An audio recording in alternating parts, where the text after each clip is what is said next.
João, tudo bem, cara? Então, nessa parte aqui do material de geometria analítica, que é um dos mais importantes, tá? Porque aí tem mais questões aparecendo no SSA dos últimos anos.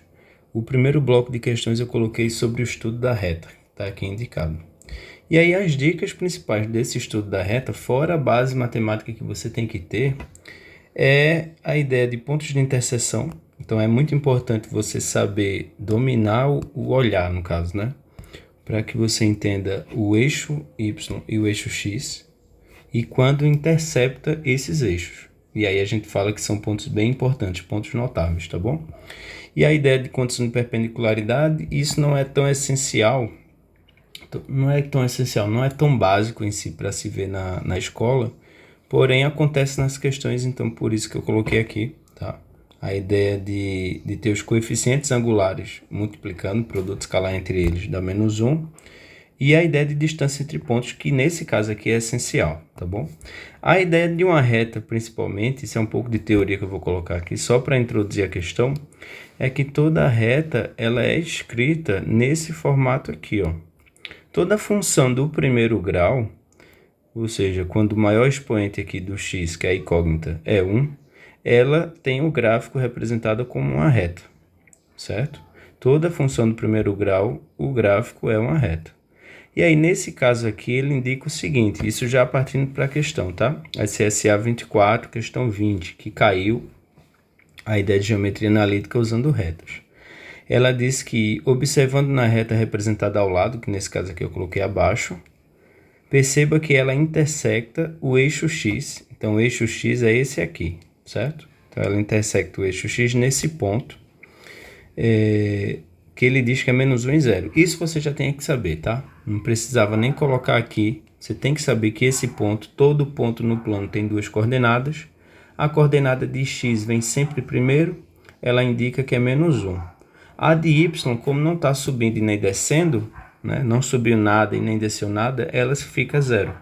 Então, esse ponto aqui, que eu coloquei de vermelho, é o ponto menos 1 e 0. Isso a gente já sabia. E também passa pelo ponto 1 e 1. Esse ponto 1 e 1 é aqui. Um de x e um de y. Primeiro vem sempre o x, depois vem sempre o y. Com esses dois pontos, dá para a gente saber a equação da reta, tá? Fazendo um sisteminha básico. E é o que a gente vai fazer agora. Veja, o padrão é esse. O y e o x, eles foram oferecidos em cada ponto. Então, você vai pegar o primeiro ponto, que eu vou colocar uma cor só diferenciada para você entender o que é que eu estou fazendo. Você vai pegar o ponto vermelho, por exemplo, e trocar o x e o y pelo que foi dado na questão. O y é 0 nesse ponto vermelho e o x é menos 1. Então, vai ficar assim, ó. Pronto, repete todo A, todo B, só troca o x e o y, tá? Claro que eu posso organizar essa casinha aqui, deixar tudo bonitinho e fazer a multiplicação de A vezes menos 1, que é menos A. O B não faço nada, porque não tem nada para fazer, e tudo isso era igual a 0. Eu posso colocar o 0 aqui, que é o comum da gente estudar. Então, eu tenho uma primeira equação envolvendo A e B, tá? O outro, que é o ponto verde, eu também vou fazer a mesma coisa. Eu vou trocar o y e o x. O y, nesse caso, é 1 e o x também é 1. Então, aqui vai ser 1 igual a vezes 1 também, que é o x, mais b. Organizando, deixando tudo padrão, como a gente sabe, A vezes 1 é A. O B não tem muito o que fazer e tudo isso é igual a 1. Pronto, eu tenho a segunda equação. Essas duas equações aqui eu vou formar um sistema e vou descobrir qual é o valor de A e B. Por que um sistema? Só relembrando, eu tenho duas equações com as mesmas incógnitas. E aí, para descobri-lo, eu tenho que fazer um sistema. Vou abrir aqui, ó. Então, a primeira, menos A mais B igual a 0. E a outra é A mais B igual a 1. Então, filé esse sistema porque eu já tenho duas incógnitas com sinais opostos e mesmo coeficiente, que é o valor de A. Então, posso fazer o método da adição, que é somando uma com a outra. Menos A mais A vai dar 0. A gente diz que são simétricos, a gente corta aqui. O B mais B vai ser 2B, óbvio. Tá? E o 0 mais 1 vai ser 1. Logo, o B é 1 sobre 2. Está aqui indicado. E para fazer o A, é só você voltar para alguma das equações, ou a vermelha ou a verde, e descobrir. A verde está mais básica, tá? Para descobrir. É só você voltar aqui, ó, e trocar. Vou puxar uma setinha para cá. A mais meio, que é o valor de B, é igual a 1. Pô, qual é o número que eu somo com 1 e vai dar... Que eu somo com meio, na verdade, vai dar 1. É o próprio meio. Tá bom? Então, aqui vai ser A igual a 1 menos 1 meio, que é 1 meio. Certo? Então, aqui eu tenho o valor de A valendo 1 meio e o valor de B também. Só vou apagar os cálculos aqui para não ficar tão bagunçado. Então, achando o valor de A e achando o valor de B, agora eu volto para a minha equação padrão, que é a de lá de cima, essa daqui, e eu substituo. E agora eu acho a equação da reta. Então, vai ficar y igual a 1 meio vezes o x mais 1 meio. Certo? Tudo isso para descobrir esse padrão. E agora eu vou ter que fazer o quê? Eu vou ter que fazer a distância entre esses dois pontos, certo? Pertencente à reta. Se você quiser colocar tanto o valor de y quanto o valor de x que foi dado em cada ponto, e aí descobrir primeiramente esses carinhas aqui, o A e o Bzinho, você pode fazer, tá? Ou você coloca a fórmula de distância entre pontos primeiro e no final já substitui. Eu acho melhor colocar essas carinhas na equação da reta para descobrir quem é esse Azinho e esse Bzinho, certinho? Então, nesse caso aqui, eu vou trazer só essa coloração para verificar como é que eu vou fazer essa ideia. Então, o ponto P, primeiramente, eu troco o x por 4 e o y por A. Cuidado para não confundir quem é A e quem é B do padrão, tá? Aqui ele disse A e B.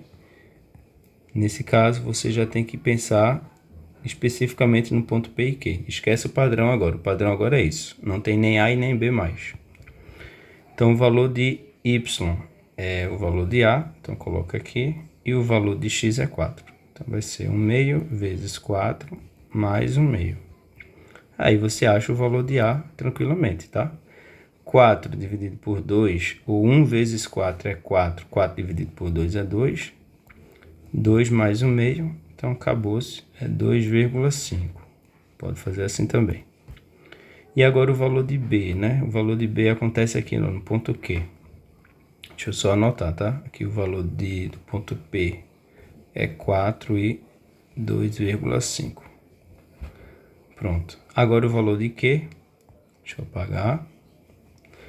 O valor de Q vai ser B é o Y e o X é 8. Pronto, então o valor de B é 1 vezes 8 é 8, 8 dividido por 2 é 4. 4 mais 1 meio, então é 4,5. Pronto, então o valor Q, que é o ponto, né, é 8 e 4,5, certo? Com esses dois pontos, agora você aplica na distância entre eles, que está aqui, ó. Ele está perguntando exatamente isso. Qual é a distância aproximada entre esses pontos. Então, você pega essa fórmula de distância entre pontos e faz. O primeiro ponto, que é o ponto P, você pode chamar aqui de x1 e y1. E o ponto Q de x2 e y2. Aplica na fórmula e vê o que é que dá. Vou aplicar aqui embaixo, ó. A distância é a raiz quadrada da diferença entre as primeiras componentes ao quadrado mais a diferença entre as segundas componentes ao quadrado, como está indicado aqui. Então, x2 é 8, menos x1, que é 4. Tudo isso ao quadrado. Aí, mais y2, aqui é 4,5, menos y1, que é 2,5. Tudo isso ao quadrado. Então, dito isso, vai ser a raiz quadrada de 8 menos 4 é 4. 4 ao quadrado é 16. 4,5 menos 2,5 é 2, né? Isso. Então, 2 ao quadrado, 4. Certo? Então, aqui fica a raiz de 20. Aí a pessoa diz, pô, mas por que que ele colocou então a raiz de 5 como ideia principal? Porque quando você fatora a raiz de 20, você acha uma raiz de 5 aparecendo, por exemplo, né? Aí a ideia de fatoração já é a matemática básica, tá? O 20 ele pode ser escrito ou fatorado assim diretamente, ó, por 10, por 5, por 5. Pode ser escrito como 2 ao quadrado vezes 5. Quem está ao quadrado dentro de uma raiz, sai. E quem não está, fica. Então, sai o 2 e aqui fica a raiz de 5. Então, você pega 2, multiplica por isso, que é 2,23, e acha a resposta do problema, tá? Então, 2,23 aproximadamente vezes 2, simplesmente isso aqui. 4,46 ou mais específico, mais aproximado, 4,5. Então, gabarito letra D.